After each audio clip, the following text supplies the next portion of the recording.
ሰላም ቅዱሳን፣ በዛሬው የዕንቁ ቃል ፕሮግራማችን በወንድም ኃይሉ የተጻፈውን ከዛፎች እንኳን አንሻልም በሚል ርዕስ የቀረበውን አጭር መጣጥፍ እንመለከታለን። ይህ መልእክት እጅግ ጠንካራ እና ሕይወታችንን በቀጥታ የሚነካ ነው። እኛ ብዙ ጊዜ ታላላቅ ነገሮችን እንፈልጋለን፣ ነገር ግን እግዚአብሔር ከቀላል ነገሮች ውስጥም ታላቅ ጥበብን እንድንማር ይፈልጋል። ስለዚህ ዛፎችን እንደ ውበት ብቻ አንመልከት። እነሱ ሕይወትን፣ ትዕግሥትን፣ ዝግጅትን እና ጥበብን የሚያስተምሩ በዝምታ የሚናገሩ መምህራን ናቸው።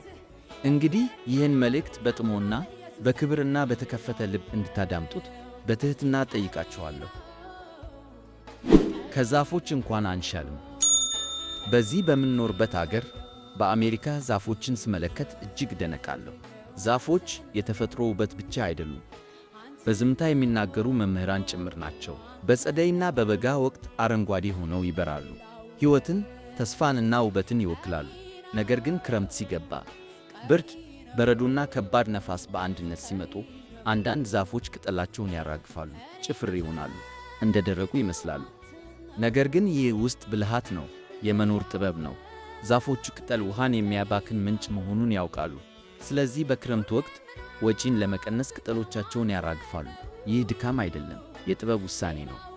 በረዶ ሲቀልጥ ውሃውን በሥሮቻቸው ያከማቻሉ፣ ውስጣዊ ሥራቸውን በትክክል ይሠራሉ። ከውጭ ሲታዩ የሞቱ ይመስላሉ፣ ነገር ግን በውስጣቸው ሕይወት እየተነቃቃ ነው፣ ለነገም በጸጥታ እየተዘጋጁ ነው። ይህ የጥበብ ምስጢር ነው፣ ከውጭ የሚታይ አይደለም፣ ከውስጥ የሚመነጭ ጥንካሬ ነው። ጥንቃቄ ይጠብቅሃል፣ ማስተዋልም ይጋርድሃል። ምሳሌ 2:11 ከወራት በኋላ ፀሐይ ሲወጣና በረዶ ሲቀልጥ የተዘጋጁት ዛፎች እንደገና ያብባሉ፣ ይበራሉ፣ ፍሬም ያፈራሉ። ምክንያቱም በክረምት ወቅት ያከማቹትን በጊዜው ይጠቀማሉ። የዛሬ ዝግጅታቸው የነገ እድገታቸው ሆኗል። ነገር ግን በጊዜው ብቻ የተደሰቱ ለክፉ ቀን ያልተዘጋጁ ዛፎች ደርቀውና ተንጨባረው ይታያሉ። ውበታቸው በአንድ ጊዜ ይጠፋል፣ ምክንያቱም መሠረታቸው አልተጠናከረም፣ ለፈተናም አልተዘጋጁም። ብልህ ሰው ክፉን አይቶ ይሸሽጋል፣ አላዋቂዎች ግን አልፈው ይጎዳሉ።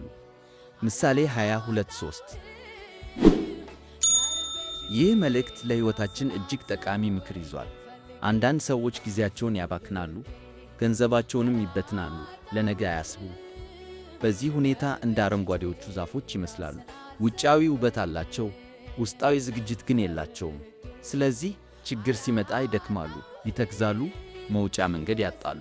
ምክንያቱም ቀድሞ አልተዘጋጁም፣ መሠረታቸውም አልተጠናከረም። የቀድሞ ደስታቸው አይረዳቸውም፣ ምክንያቱም ለነገ አልተዘጋጁም። እግዚአብሔር ግን እንዲህ ይላል፣ አንተ ታካች ወደ ገብረ ጉንዳን ሂድ፣ መንገዷንም ተመልከት፣ ጠቢብ ሁን።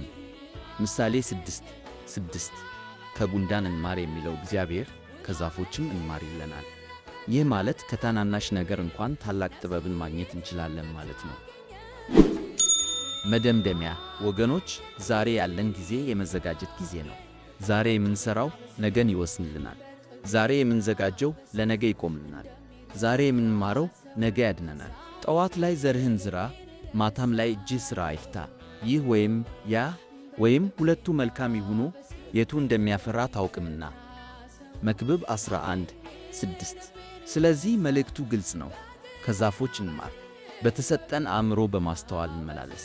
ጥንቃቄ ይጠብቅሃል፣ ማስተዋልም ይጋርድሃል። እግዚአብሔርም መንገድህን ይመራሃል። የሰማነውን እንድንኖረው ጌታ ይርዳን። አሜን። እግዚአብሔር ይባርካችሁ።